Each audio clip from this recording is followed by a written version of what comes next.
আসসালামু আলাইকুম। সমাজে আমরা অনেক ধরনের কার্যক্রম দেখতে পাই, কিন্তু সমাজ থেকে যে জিনিসটা হারিয়ে যাচ্ছে তা হলো ভালো আচরণ। আমাদের শিশু, বৃদ্ধ, যুবক কেউ কিন্তু এই আচরণ আগের মতো করতে পারছে না। এর পিছনে নানাবিধ কারণ রয়েছে। আমরা আজকে দেখব কিভাবে সমাজে আচরণ বা বিহেভিয়ার অর্থাৎ ভালো ব্যবহার কিভাবে হারিয়ে যাচ্ছে। সাথেই থাকুন, আমরা ছোট্ট করে বিষয়টা দেখার চেষ্টা করব। আপনি যদি একজন সাধারণ মানুষ হন, অর্থাৎ ন্যূনতম আপনি বিচার বুদ্ধি সম্পন্ন মানুষ, একেবারে পাগলও নয়, হয়তোবা খুব বেশি আপনার ট্যালেন্টও নেই। আপনি যেমন বুঝতে পারবেন, ট্যালেন্ট মানুষ তো অবশ্যই বুঝতে পারবে। আপনি যদি বুঝতে পারি, যারা বিশেষ মেধা সম্পন্ন তারা তো বুঝবেই। সেটা হচ্ছে, কোথাও গিয়ে আজকে আপনি দুটো ভালো কথা শুনতে পাবেন না। এর একটা তো কারণ, মানুষের ব্যস্ততা বেড়েছে, মানুষের সময় কমেছে, আগের মতো দেওয়ার মতো সময় আসলে একটু কমে গেছে। তাছাড়া আমাদের চারপাশে নানান ধরনের বিনোদনের সুযোগ, যেমন মোবাইল, টিভি, খেলাধুলা অনেক বেড়েছে। তাছাড়া অন্যান্য বিনোদনও রয়েছে, যেগুলো আমাদের সময়কে কমিয়ে দিয়েছে, অর্থাৎ অলস সময় আর নেই। বাট আমরা সমাজে যদি একজন ডাক্তারের কাছে যাই, কি আচরণ পাবো? ভালো আচরণ পাবো না। তাকে কিছু জিজ্ঞেস করবেন, সে আপনাকে বলবে, হাই, আপনি কি বেশি বোঝেন ডাক্তারের থেকে? চুপ করে থাকেন, এই ওষুধগুলো খান, ঠিক হয়ে যাবে, এই টেস্টগুলো করে নিয়ে আসুন। এর বাইরে সে আপনার সঙ্গে কথা বলবে না। হাতে গোনা দু একজন আছে ভালো ডাক্তার, ওটা ব্যতিক্রম। বাট 95%ই এরকম। আপনি পুলিশের কাছে যান, ওসি সাহেবের কাছে তুমি যেতেই পারবেন না যদি আপনি কোনো রাজনৈতিক দলের লোক না হন, বা আপনি যদি কোনো প্রভাবশালী ব্যক্তি না হন।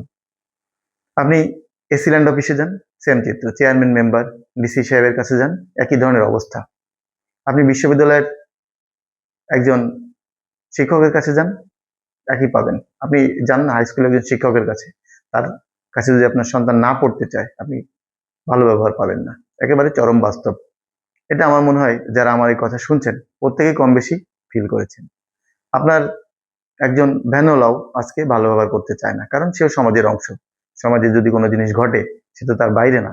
আপনি যান একজন ব্যাংক কর্মকর্তার কাছে, বেসরকারি ব্যাংক হলে অবশ্য ভিন্ন কথা, কিন্তু সরকারি ব্যাংকে আপনি ভালো আচরণ পাবেন না। হয়তো চুপ করেই থাকবে, এটা দেন বলবে। আপনি যেই জিজ্ঞেস করতে যাবেন যে স্যার, আমি তো একটু বুঝছি না কত টাকা আমার লাভ আসবে বা খরচ আসবে, সে দেখা যাচ্ছে কিছুই আপনাকে বলবে না।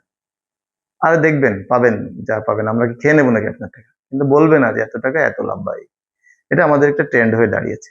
এই ট্রেন্ড সমাজের বহুল অংশে ছড়িয়ে পড়ায় অঙ্গ প্রত্যঙ্গটা একবারে প্রত্যেকটা মানুষের যারা যারা হয়ে যাচ্ছে। সে বলতে পারছে না কাউকে, সে সইতেও পারছে না। ফলে সে পরিবারে এসে সন্তানদের সাথে দুর্ব্যবহার করছে। এবার সন্তানরাও তার আচরণ ভালো থেকে রূঢ় করে ফেলছে। আপনি এখন জিজ্ঞেস করেন না 6-7 একটা ছেলের কাছে, বা এসএসসি পরীক্ষায় দিবে এরকম একটা ছেলের কাছে জিজ্ঞেস করেন না তোমার বাড়ি কোথায়, কি? সে দেখবেন কি আচরণ করে। হয়তো বলেই বসবে আপনার দরকার কি, সে যদি আপনাকে না চেনে। কোনো একটা জিজ্ঞেস জিজ্ঞেস করলেন, বলবে যে আমি জানি না। কিন্তু আমাদের সময় তো আমরা দেখেছি, কেউ জিজ্ঞেস করলে তোমার নাম কি, আমরা বলতাম। বাবার নাম কি বলতাম। কোন ক্লাসে পড়ো, কত রোল। যদি তিনি পরামর্শ দিতেন তোমার রোল 30 কেন, ভালো করে পড়ো, এটা করো, আমরা মাথা নিচু করে থাকতাম। তাই তো আমার পড়ালেখা তারা ভালো করা উচিত। সেই সময় কিন্তু এখন নাই, বলবেই না কোন ক্লাসে কত পেয়েছে। আপনি জিজ্ঞেস করলে বলবেই না, এটা বাস্তবতা। আমি শিশুদের সঙ্গে কথা বলে দেখেছি, তাদের আচরণটা অনেকটাই কিম্ভূত কিমাকার। ওই যে জম্বি জম্বি বলে না, ওই রকম। কে জিজ্ঞেস করছে, কি জিজ্ঞেস করছে, এ নিয়ে তাদের কোনো হেলদোল নেই। এটা চলছে। এটা যদি চলতে থাকে, একটা সমাজ হবে, একটা সময় আসবে, একটা যুগ আসবে যখন মানুষের খাবার থাকবে, পোশাক থাকবে, বাট মনুষ্যত্ব বলে কিছু থাকবে না। মানুষের আচরণ বলে কোনো শব্দ থাকবে না।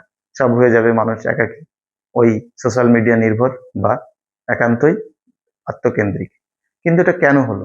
ওই যে আপনার মনের মধ্যে যে একটা ক্ষোভ রয়েছে, কারণ আপনি পুলিশের কাছে গিয়ে ভালো আচরণ পাননি, ডাক্তারের কাছে গিয়ে ভালো আচরণ পাননি, কোনো সমাজবেত্তার কাছে ভালো আচরণ পাননি, মাতব্বর আপনাকে হেয় করেছে, এমনকি আপনার ধনী আত্মীয় স্বজনও আপনাকে বিভিন্নভাবে নেগলেক্ট করেছে। এটা আপনি বুঝতেই পারেন, প্রত্যেকটা মানুষই বুঝতে পারে। অথচ আমাদের ধর্মগ্রন্থ বা আমাদের আশপাশ সমাজ অথবা আমাদের মৌলিক নীতিমালা শেখায় যে মানুষের সঙ্গে ভালো ব্যবহার করো, তোমার প্রতিবেশীর সঙ্গে তুমি ভালো আচরণ করো, তোমার বড় ভাইয়ের সঙ্গে তুমি সালাম দাও, ছোটদেরকে স্নেহ করো। এগুলো আমরা শিখে এসেছি। বাট এগুলো আপনারা কি দেখতে পাচ্ছেন সমাজে? আমার কথা যদি ভুল হয়, আপনারা অবশ্যই কমেন্টে জানাবেন যে না, আমার কথা ভুল হচ্ছে। কিন্তু আমার মনে হয় 80% মানুষই আমার সাথে একমত হবে। কিছু ভালো লোক যারা আছে, তারা একান্তই ভালো, বা তাদের কথাটা ভিন্ন, ব্যতিক্রম। আমরা কাদের কাছ থেকে ভালো আচরণ আশা করি? সাধারণত একজন টিচার, একজন মসজিদের ইমাম সাহেব, একজন সামাজিক মানুষ, একজন ধর্মীয় ব্যক্তিত্ব, তারা দেখেছে এই সমাজে আমাদের বেঁচে থাকাটা কষ্টকর, তারা গুটিয়ে গেছে। তারা ভালো আচরণ করে যতটুকু দরকার ততটুকু মেপে।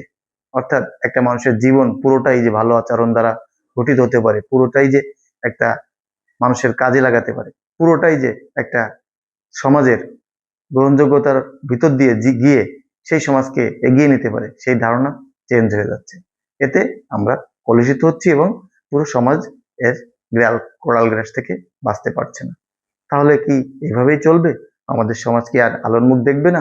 আমরা কি আর পথের দিশা পাবো না? সমাজের এই ধারা, এই অবস্থা, এই যে কাহিনী, এটা কি চলতেই থাকবে? আমার মনে হয় এর থেকেও পরিত্রাণের উপায় আছে। আসুন না আমরা একটু দেখি কিভাবে এর থেকে পরিত্রাণ পাওয়া যায়। একটা সন্তান যখন বড় হয় সে কিন্তু নিষ্পাপ, সে একটা জীবন নিয়ে আসে। সে দেখে চারপাশে আলো আঁধার, সে দেখে চারপাশে বাবা মা আত্মীয় স্বজন কত সুন্দর, তার জন্য লাল ড্রেস, তার জন্য খেলনা, তার জন্য এটা সেটা কত আয়োজন।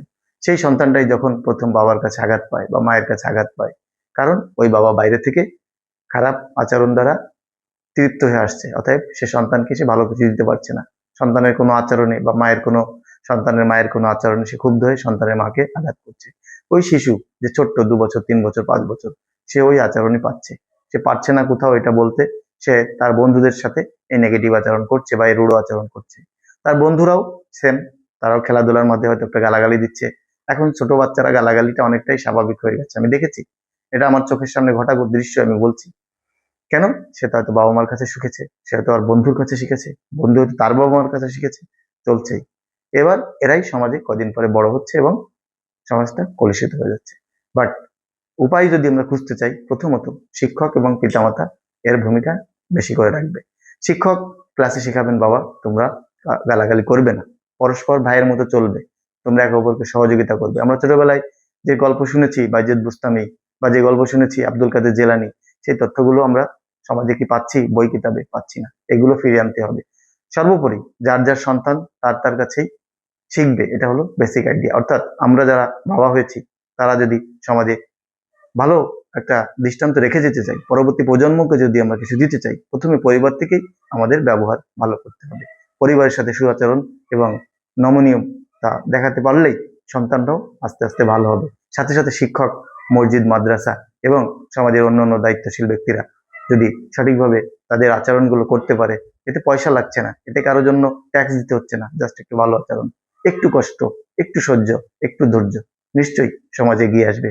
আপনারা এই আচরণের সাথে এগিয়ে যান, সন্তানদেরকে ভালো করুন এবং ভবিষ্যৎ সমাজকে একটা অনাবিল পৃথিবী হিসাবে গড়ে তুলুন। আমাদের এই সমাজ নিশ্চয়ই আগের মতো একটা সুবাতাস পাবো। আমরা বৃদ্ধ হয়ে দেখতে পারবো যে না, আমাদের সমাজটা সুন্দর, সুসময়